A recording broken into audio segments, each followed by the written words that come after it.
The big film of this week is Batman vs Superman. We are going to talk about it at great length and cover all bases. After we hear from Henry Cavill, Ben Affleck, Amy Adams, Jesse Eisenberg and Gal Gadot. This is a clip from Batman vs Superman, Dawn of Justice. The Film Show. What's your position, the Bat Vigilante in Gotham? Daily Planet. Wait, do I own this one? Or is that the other guy? Civil liberties are being trampled on in your city. Good people living in fear. Don't believe everything you hear, son. I've seen it, Mr. Wayne. He thinks he's above the law. The Daily Planet criticizing those who think they're above the law is a little hypocritical, wouldn't you say? Considering every time your hero saves a cat out of a tree, you read a puff piece editorial about an alien who, if he wanted to, could burn the whole place down. There wouldn't be a damn thing we could do to stop it. Most of the world doesn't share your opinion, Mr. Wayne. Maybe it's the Gotham City in me, and we just have a bad history with freaks dressed like clowns. The Superman that Henry's been developing is still in a process kind of discovery in a way, and this Batman that Zack wanted to bring to life was one who's at the end of discovery, and in fact is in a kind of retrospective phase of his life. So you have this kind of veteran feel and this existential angst, and come up against this idealism that Henry represents, and it's a nice contrast, I think. I'm incredibly protective. I've developed obviously a relationship with the character, and I want to see the character further developed and evolved into the Superman we know and love from the comic books. Well, I think her being, Bruce Wayne's immortal, but he has all these gadgets and gizmos and martial arts training.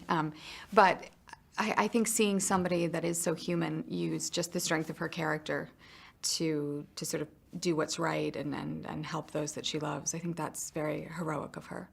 Oh yeah, it's just so wonderful to get to play a role like this on a kind of a scale like this. Is just it's an unusual experience. You know, a character as interesting as this you normally get to see like in a movie like we met on The Double, which is a movie that I would say just more explicitly is a character-driven independent film. But to get to play such an interesting character on a scale like this is just for me a very rare opportunity.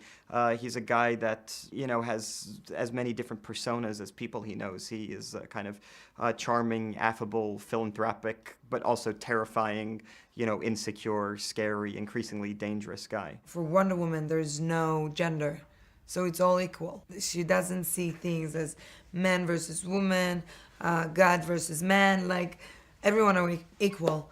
And I love that about her.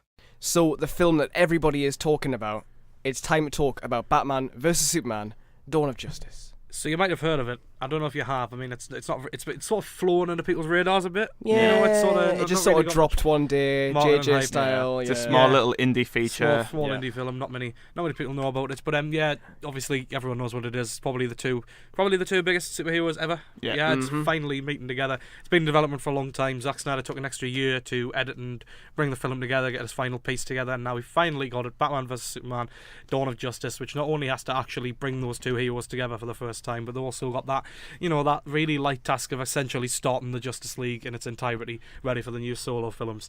Does it succeed, though? That's the main question. That's the argument. Yeah, and, the overwhelming feeling I had when I was sat there watching it was that I really shouldn't have read the reviews beforehand. That was the overriding film, because I feel like that's probably what was influencing me as I thought of it, because, It did sort of engineer me to have a bit of self-pity towards the film as I did watch it, because I was like, you know what, this isn't as trashy or as really awful as people were saying, because it's a lot better, in my opinion, than what people are giving it credit for. Because, I'm not going to sort of passionately defend the people who you say that, I passionately sort of argue against the people who really dislike it or even hate it. I just on a stance of pure enjoyment, I did get what I wanted out of it, because walking into it, I did feel like the trailer, essentially, if you've watched that last trailer, you have seen the film. Sadly, I can report that. So if you haven't seen the trailer, avoid that. If you're intending to see Batman vs Superman, avoid that with all your life. But Batman vs Superman picks up from where Man of Steel left off in 2013. Superman has got to answer for the last fight that he had with General Zod and Metropolis Metropolis, where basically he destroyed, everything essentially, and he's got to answer for his crimes. And Batman is also sort of figuring out, because he lost a lot of friends in that fight, so he has to he's in fear, and Gotham and Metropolis are in fear of Superman, and he has to answer for his crimes, and that's going to lead them to fighting, and probably making up, because you can't have Superman and Batman in without the Justice League. The other way around, sorry. But I got what I wanted out of it. I feel I got the enjoyment, I got the spectacle, and I feel like a lot of people are just coming on this as an easy target, because it is trying to It's trying to add more gravitas to the superhero film. Just I feel like that's what it was. It was something very different to what what are you laughing at? Joe's not seen it, and he's filming this, and he's just sort of subtly shaking his head. I don't know. I think a main problem with it was it just took so long to get to the fight. It's basically Batman versus Superman for 8 minutes. Yeah, that's what it's going. But then, it was just such a refreshing change, I feel, from the Marvel style, because I'm not bashing the Marvel universe. I do enjoy a lot of the films in there, but I feel like it does try to do a lot of stuff. It does try to be whimsical. I guess that's the best way to say it. It does try to do a lot more than what it's sort of going out to be bargained for. And I feel like in Batman vs Superman, they were trying to go for a bit more mature themes, trying to go into the characters a bit more, and I feel like the cast that they had on board allowed them to do that. I feel like Ben Affleck was really good as the rugged older Batman. I feel like he absolutely nailed it. I mean, perhaps not as much as Bruce Wayne as some other people in the past have, but I think as Batman he was amazing. I mean, the fight scene in the trailer in the warehouse, it's brutal. It's like the Arkham games. It's really good. I enjoyed that. Henry Cavill has had a lot of flack in some of the reviews and from various fans saying that he's not what Superman should be, but I think he's underrated. I think he's a good Superman, but he hasn't been in films that allow him to be a good Superman. Yeah, I feel like it is a very raw Superman, and in Man of Steel, that is the main sort of the status quo that they were going for. The fact that he is a raw Superman, and he's learning what it is to be Superman, and to be the hero of the world, and to save all these people. Definitely, you couldn't have Christopher Reeve's Superman in this film. That type of like. No, you couldn't. I mean, there is that shot in Man of Steel, literally, where he just like split second turn into Christopher Reeve. That is like a bit of an Easter egg, where he's in the World Engine or whatever it is in Man of Steel. And he turns into Christopher Reeve. But I feel like you've got to stand apart from that, because he is the definitive Superman. And if you play up to Christopher Reeve too much, it's going to be like, well, he's just Christopher Reeve, isn't he? And I feel like obviously now, as a bit of a raw Superman, and now he has finally discovered what he is. In future films, he can sort of be more than what he can. But yeah, I feel like he is getting a lot of slack, and I understand if some people think, oh, he's not overly heroic yet, but he is growing. And the rest of the cast, I mean, Jeremy Irons as Alfred, just superb. I feel he's just really, really exactly what you want. He's definitely a different type of Alfred. He's dry. He's battle worn. He's just. I feel like a battle worn butler. Yeah, I feel like some like the more serious Batmans have the sort of more jokey Alfred, and then the other way around for the less serious Batmans. I feel like they always match up to each other, and I feel like for this Batman, Jeremy Irons was perfectly pitched. And then we got on to the two big ones, which are Jesse Eisenberg as Lex Luthor, which there's people either passionately hate or passionately love him, because he is sort of like going across that fine line between genius new villain that Marvel haven't managed to do yet, because they seem to let all of their villains go to waste, all of their talented actors go to waste, or basically playing Jim Carrey's Riddler. Yeah, it did kind of remind me, mainly because of the hair. You know, when he in Batman Forever. I like the fact that they mentioned that he is the son of Lex Luthor, isn't he? Alexander Luthor, So he's not the main. I think the idea was they didn't want to just copy and paste the comic character. They wanted a different. But he just seemed more jokerish than Lex Luthor to me. But I feel like he was unpredictable, and I think that's why I liked him, because you never knew what he was going to do. He's completely eclectic, and you never really know what he was going for, because he was always so unpredictable in his actions. And what unless you've seen the trailer. Yeah, but in which it was very predictable. I mean, there's a certain scene that you'll get to in a bit, but like that is he is very affected by. But and then Gal Gadot's Wonder Woman is really, really good. I think she's got in a brief screen time, she has enough there to sort of set her up for her own solo films. And then Batman vs Superman is obviously, it has that job of setting up the Justice League and the rest of the solo films, and the way that it does that in the main is a certain scene where I don't know if it counts as a spoiler. It's shoehorned but in. Yeah, I guess we can just say it now. I mean, it's out there. Basically, Gal Gadot's Wonder Woman opens an email with the various data that Lex Luthor has on all of these other metahumans in the DC universe, from the Flash to Cyborg. And this is before we're officially Aquaman. told that she is Wonder Woman. And they've all got these logos already and names, but I feel like that's something that Eisenberg's Lex absolutely would do because he's insane. He's got great Photoshop he's got skills. OCD, yeah. But I mean, he creates logos for each one of them. But it's very awkward. Some of the scenes and some of the parts of that are very awkward, as you'll see. I won't spoil them, but just it is cack-handed in that. But I think because Batman vs Superman for that first hour, it does try to tackle much more mature themes. And I know the 9/11 imagery is a bit cack-handed at times, but it does try to tackle themes that are above Marvel's level a lot of the time. And superhero movies, on the whole, really don't have a right to tackle, but they are trying to go. They're trying to use these superheroes to go for those more mature themes and explore these ideas a bit more. But then certain things happen and the plot develops, and then if you've seen the last trailer, you'll know there's another villain that is introduced, and then it becomes an entirely different film, and it loses all the momentum. The pacing in this film is abysmal. There isn't any. Absolutely abysmal. It's non-existent. But and that's probably why I think it's a disappointment in that aspect, and has prevented me from liking it like I did with Man of Steel to really liking it, because the pacing was all over the place, and when it was ham-fisted, it was very, very ham-fisted. Do you mind if I bring in some of the response that we've had for this film? I'm going to weigh in a little bit, but kind of everything that is said here kind of sums up my thoughts. We've got a good mix of good and bad. So Connor Woods, who was on the show last week, he was, wasn't he? A convoluted mess that serves to further the cynicism present in films these days. It's a shame that this falls under the too big to fail category, because it's a tragedy to see films like this take billions, while the smaller original creative pieces see next to nothing by comparison. Connor was not a fan of this film. And he spoke at much greater length about how he didn't like I would this have film. never have guessed by that No, quote. never would have guessed. Nathan Thompson, a decent film buried under plot inconsistencies, questionable character motivations, which we spoke about before the show, average CGI, and sometimes embarrassing narrative. Dig hard enough though, and you might be able to find a good film in this, which I guess you did, Ryan. I think that's that would be a good way to sum up the film. Yeah. When you finish that, I'll sum up what I was. If you're if you're a fan of DC or comics in general, you can get some great moments out of this film, but otherwise you'll find yourself questioning how a film that had everything going for it got it all so wrong. And I'm kind of on that lines as someone who doesn't care that much. This kind of I was sold into by the fact that it was Ben Affleck as Batman, and I thought he was good. He was the best thing about the film. The problem that and Callum says the same thing. We'll get to Callum in a second. There's we've mentioned previous Supermans, previous Batmans, Marvel. Do you think this was dead on arrival? The fact that there's already such a template set out for these superhero films, and ones that have been made before this, like Nolan's, that mean that this has been really hard to get right, to make something different that would still work for the audience that loved the previous ones so much. It was just Marvel have laid out the universe so tightly that for DC to come in and replicate that success, they had to do something different. Well, I mean, the shared universe thing is becoming a massive sort of treatment for movies now, isn't it? I mean, you've got the Universal Monsters universe, the Hasbro universe coming up. There's countless universes coming up, and I feel like it's just going to make everything wear out, isn't it? Really, in the end. Yeah, I think with DC, it works better for comic books, though, doesn't it? Because that's what happens in the books. They do share. It just came down to poor planning. I felt like DC have always been playing catch up to what Marvel have been doing. Yeah. And I think that is because they had the Nolan trilogy when they were starting with Marvel. So obviously in that trilogy they could never have fit a Superman in there because they were playing like really grounded.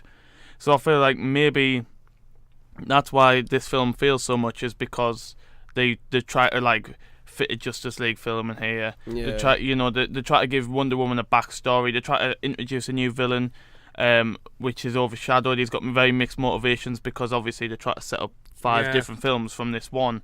I feel like Superman needed a Man of Steel 2 before this film happened. Yeah. He did feel a bit sidelined in his own film at times. I feel like if he had a second film where he was more of a Superman like type character and he didn't kill Zod at the end and he had his own villain and everything, you would care more when obviously not spoiling the film, but he's put in a difficult position. Yeah. I feel you would care more about like his character, and obviously care more about Lois Lane because I think she's quite poorly. Absolutely. The romance as well. It kind of, you didn't get the feeling of like that awkward middle stage. It was kind of like in Man of Steel they kind of met. In Batman vs Superman they were like pretty much engaged at this point. They're like living together.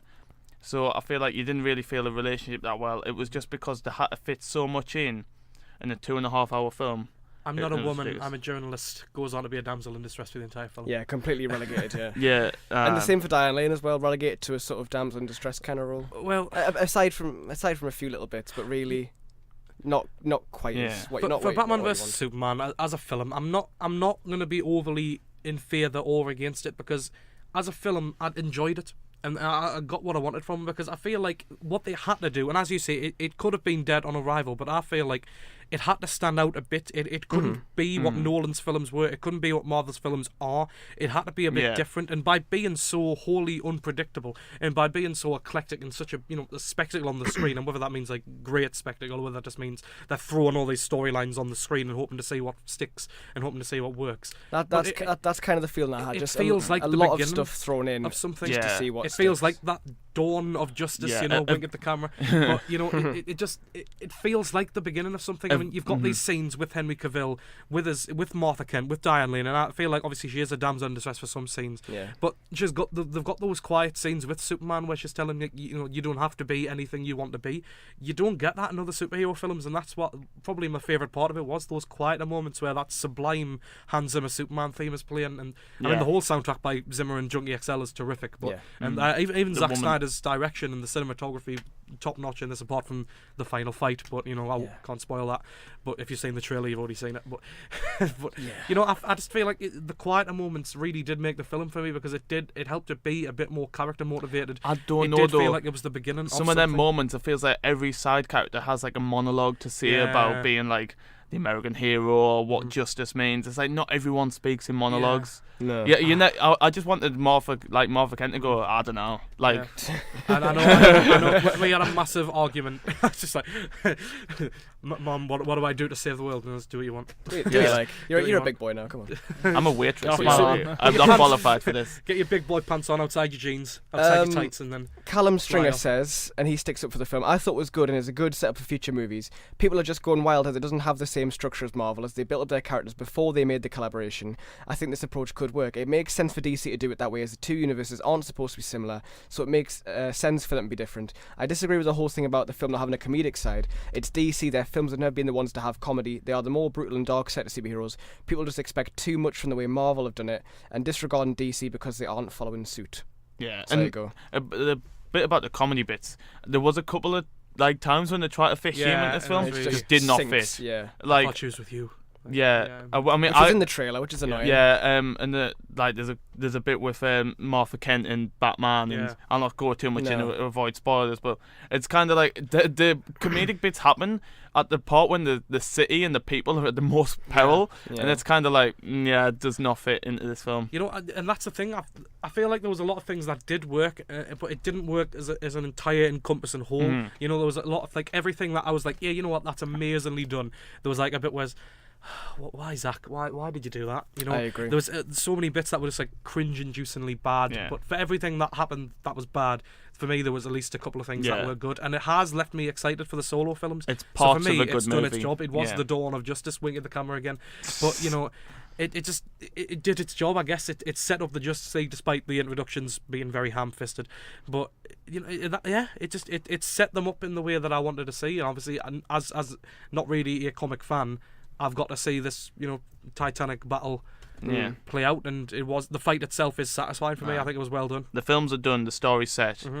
If Justice League bombs, they've only got themselves to blame now. They were never going to be able to write a script of this depth in terms of introducing so many things and continuing Man of Steel and like having his own film and bringing Henry Cavill back and bringing Ben Affleck into the story. They were always going to have trouble getting that together, and I feel like this is probably the best script they could have done for something like this, and now that this is out of the way, they can finally focus on more. Do you feel like DC are listening to the fans a bit too much with like introducing like obviously bits of humour in, and people saying like DC's not enough, like there's not enough humour in the films. Part about the Metropolis blowing up and all this 9/11 stuff. There's like a terrible bit of exposition in the film, and it's like, oh, they're fighting in the dock area, but luckily everyone's gone home for the night. Like, all right, fair enough. I don't know. I mean, I think you're right, but I do feel like DC they've got a bit of a license to that. I mean, even the Nolan films had a decent bit of humour in them, when they wanted to be.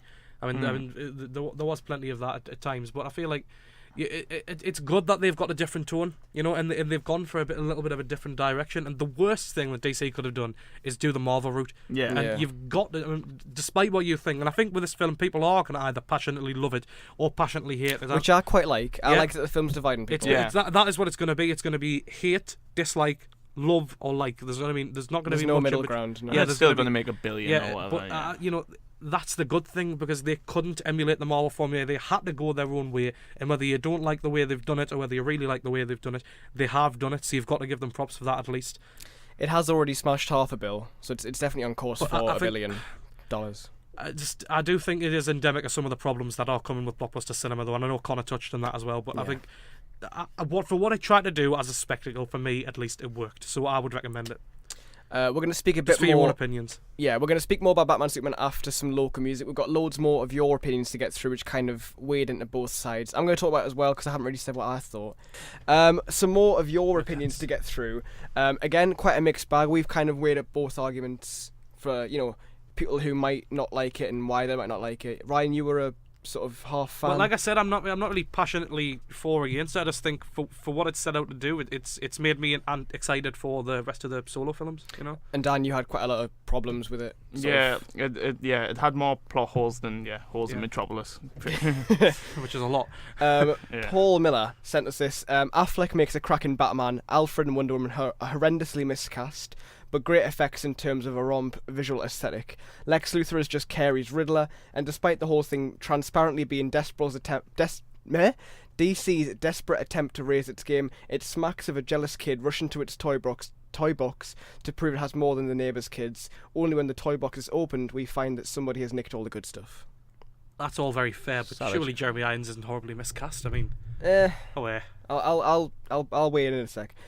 Reese saw it on Tuesday and said it was a little bit. He thought it was good, but a little bit disappointed. Action right the way through, which was good, but I think might have been let down by the hype, which was oversold a tad. Not as good as Avengers, I'll say that much. Guy Owen, Jesse Eisenberg as Lex Luthor was fantastic in what was an average film. Gonna see it in 3D to see if it makes it any better. Do you reckon it'll be any better in 3D? I think I don't think it would have added any. The problems with that IMAX story, maybe for the sound design, but probably not 3D. Yeah, I think the problems with the film are story and not visuals, because they're pretty spot on. Yeah, you'll be watching the film for a good hour and 45 minutes in 3D of like court cases. So it's not going to improve it. Batman versus the justice system. Lee Hawthorne actually enjoyed it. It was horrific at the start and littered with issues, but the last hour or so redeemed it for me. Had its flaws, but enjoyable all the same. Lauren Payton didn't like Affleck for Batman. I thought Jeremy Irons for Alfred was an awful choice. What were the weird dreams for? Unnecessary. Yeah. It feels like two films pushed together. Wonder Woman was a fantastic choice, though. Sophie Mae Johnson, there was too much going on, and it was all very confusing and rushed. Lots of unnecessary parts. Wonder Woman was great, but could have done with her own film. Obviously, she is. The ending was predictable, but Batman was great, especially after Christian Bale. So it was quite a high set to beat Bale. I'll say what I think. I think Affleck brought something different to the table, but I feel like as someone who watched the Dark Knight trilogy literally the week before this, I just felt spoilt. I felt like it was never going to match up. And I think I'm not going to say I don't like the film because it's a bad film. I think there's ambition there, which I cannot fault at all. I like that it's ambitious. I just feel like it's a departure from what we've seen before, and to my taste, that wasn't suited to me. So I don't think it's a good film, but I don't think I was going to like it anyway because Snyder's style is too different to what I'm kind of accustomed to. And I'm not saying I'm not open-minded, because I went into this with a sort of a hopeful kind of, let's just pray for the best, because I obviously had seen reviews saying it was bad, and I didn't know exactly what they were saying. I just knew that the opinion wasn't positive. But yeah, it just didn't deliver on what was quite a lot of good elements there of Affleck as Batman, which I was looking forward to. Somebody who's always been quite a big defender of Affleck through all the sort of stuff that people say about him. Jeremy Irons as Alfred, not as good as Michael Caine, but like I say, all these kind of things just tie into the fact that we've been spoiled too much by Nolan, and it was never going to work with Snyder's kind of over-stylized, or just it was too much for me, and I think too much of a departure from Nolan, which is fine. It's ambitious, but for me, not good enough. And I suppose there's your beauty in Batman vs Superman, the fact that there's so many wide range of opinions, Yeah, it's good. Massive wide range. It's definitely slanted more towards the negative side, because a lot more of these comments are negative than positive. Yeah. Eisenberg's great, Eisenberg's crap. But Irons is miscast, Irons is great. Yeah, the one thing I will say is what we say essentially doesn't matter, does it? No. For a film like this, it doesn't really matter, because people are really going to gotta see this judge. anyway, and people aren't going to agree with us, disagree with us. People are going to have their own range of opinions on the spectrum, and I think that's fine. And I like that people are going to have their own, and it's by far the biggest response we've had for a film. So thank you so much for getting in touch. But there you go. I like these kind of films that bring everyone together and get everyone into cinema. And I know people have been. I know it can be taken, I guess, as damage control. The fact that Zack Snyder's come out so much this week, in defence and talking about some of the film's plot points, and also releasing the fact that the R-rated 3-hour cut will be out in July. But you feel like he does care about it, and I feel like he wants to do it best. I mean, Affleck, remember, he said it was like one of the best things he's ever been in. But a long time ago, when he said he was massively proud to be part of it. Eisenberg said it was amazing.